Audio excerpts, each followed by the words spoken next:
My name is Ogechukwu. Today is Sunday, 2nd February 2025. Here are some of the IPOB news bits for the week. IPOB has published the retrospective press statements and the video clips of the 4th anniversary of the Eastern Security Network (ESN) that took place on 12 December 2024. The press statement applauded the gallantry, resilience, discipline, and the sacrifices of the men and women of the ESN operatives for their historic 4th anniversary, and explained that the video clips were delayed due to security concerns.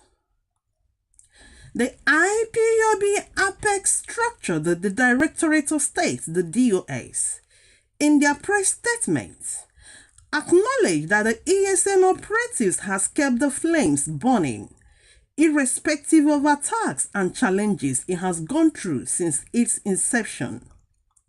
They congratulated the operatives for remaining resolute in their assigned duty of protecting Biafra territory.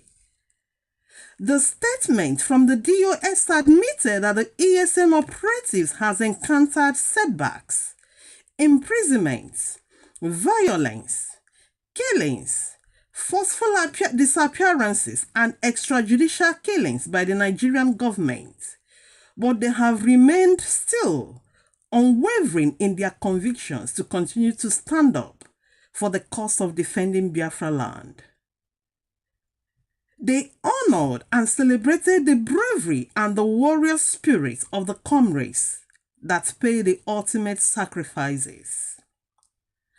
The efforts of the IPOB movement worldwide were commended for ensuring that ESN is being provided with the logistics and the financial assistance it utmost needs.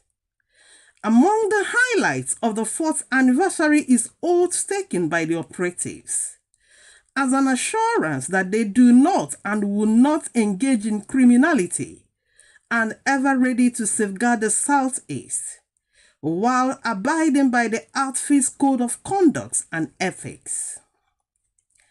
IPOB emphasized that ESN will intensify its operation against the criminals.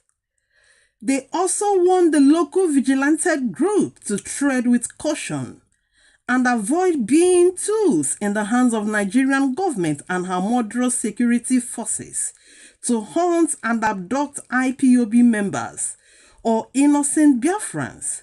Otherwise, they should be ready to have confrontations with the ESN. IPOB also calls on the Nigerian government under Bola Ahmed Tinubu to release our leader Mazi Nnamdi Kanu under other Biafrans illegally abducted and detained unjustly by the Nigerian force securities. Afenifere, a Yoruba social-cultural group, has demanded the immediate and unconditional release of Mazi Nnamdi Kanu, the leader of the indigenous people of Biafra, IPOB. Afenifere, in a communique released on Tuesday, expressed concerns that Mazi Nnamdi Kanu's right to fair hearing may no longer be ensured due to the ongoing conflicting proceedings in various courts. The communique, issued at a general meeting chaired by the Afenifere's deputy leader Oba Oladipo Olaitan in Insanye Obo, signed by Ola Itan and the group's National Publicity Secretary, Justice Faloye, called for Kanu's release in the interest of justice and national reconciliation. Afenifere referred to Mazi Nnamdi Kanu as a political detainee and argued that there is no valid reason for his continued detention without trial.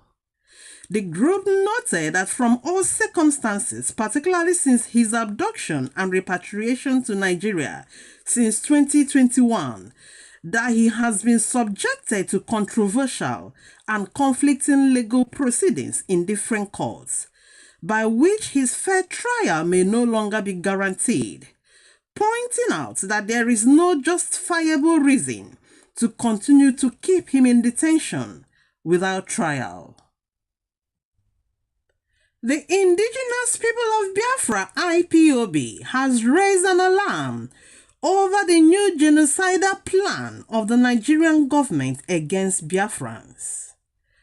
IPOB, in a press statement signed by the Media and Publicity Secretary Ipob, pointed at the genocidal statement from the terrorist spokesperson Sheikh Gumi and the DSS director in Imo State as an evidence of this genocidal plan.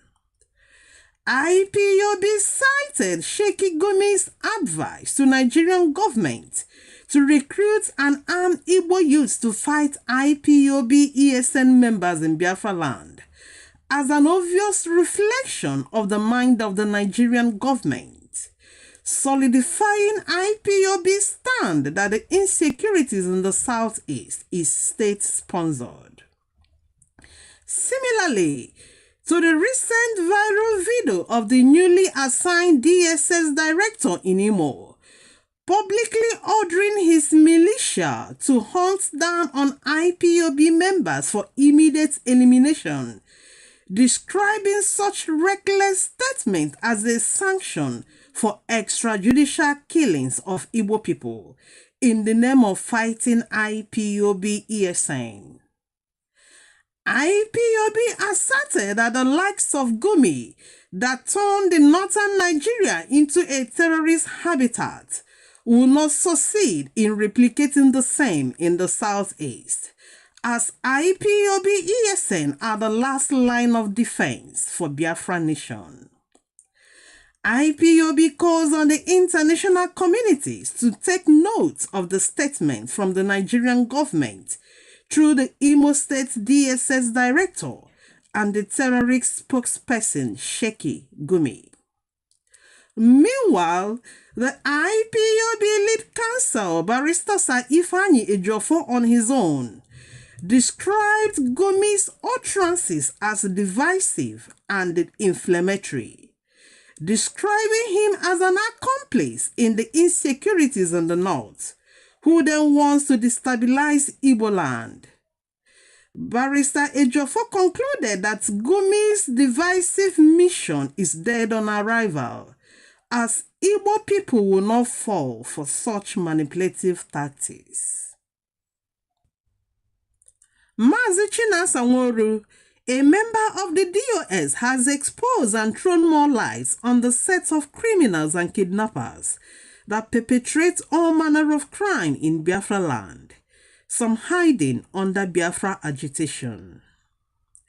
Mazi, in his landmark expository broadcast yesterday on Radio Biafra, explained the crimes and the criminals are multifaceted. The Fulani herdsmen and the Fulani military personnel are on one hand, while some of our people are on the other hand. He mentioned that there are recruited agent provocateurs from the Nigerian government and their foreign handlers, whose aim is to pursue multiple false narratives against IPOB and her leadership, so as to force IPOB to abandon the struggle and Mazi Nnamdi Kanu. He described those as the same reason IPOB has been shouting and educating our people about the danger of criminality poses on the Biafra struggle. Mazi also condemned the actions of people from Olu area seen in a video, roping IPOB to crimes. He described such actions as falling to the traps of Sheikh Gumi, which he said every Igbo person must be very cautious, as it is a strategy to watch us kill ourselves, a quickened Islamization agenda.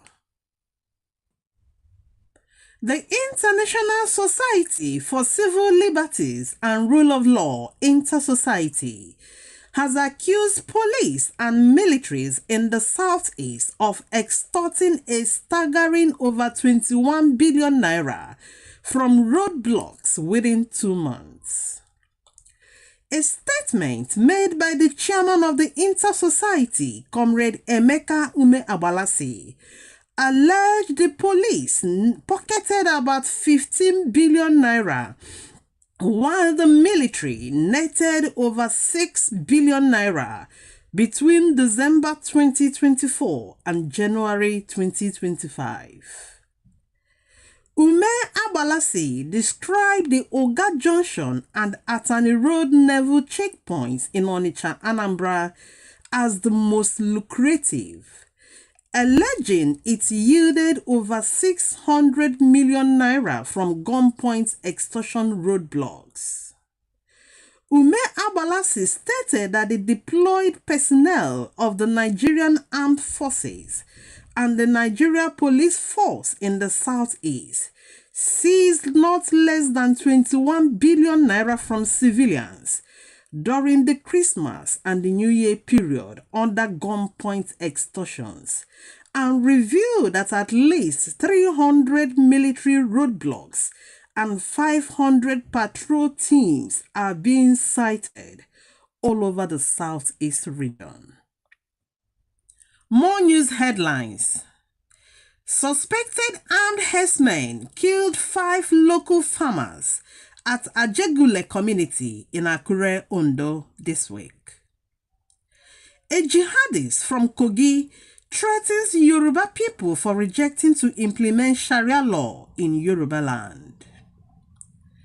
Some youths of Ujoba, Esan West, Edo State, has intercepted some Fulani herdsmen carrying guns in their trailer. 46 soldiers of the Nigerian Defense and Security Forces reportedly killed in an attack by militants of the Islamic State in the Greater Sahara near Mali border on Saturday. A former governor of Rivers and the Minister of Transportation, Rotimi Amechi, has accused Nigerian politicians of getting away with corruption, violence, and power retention due to the short memory of the Nigerian people. Some headlines from the international. Mali, Niger, and Burkina Faso has officially withdrawn from ECOWAS on Wednesday. The three nations now united as the Alliance of Sahel States. Burkina Faso has unveiled 2 electric car models, Sahel and Native, that can run up to 330 kilometers with just 30 minutes charging. Donald Trump imposes new levies on imports from China, Canada, and Mexico, but the three countries retaliate back by planning to add more tariffs to their exports to the US. That's the news bit this week on Biafra Television Europe. My name remains Ogechukwu, and thanks for listening. Keep supporting Ipob and ESN.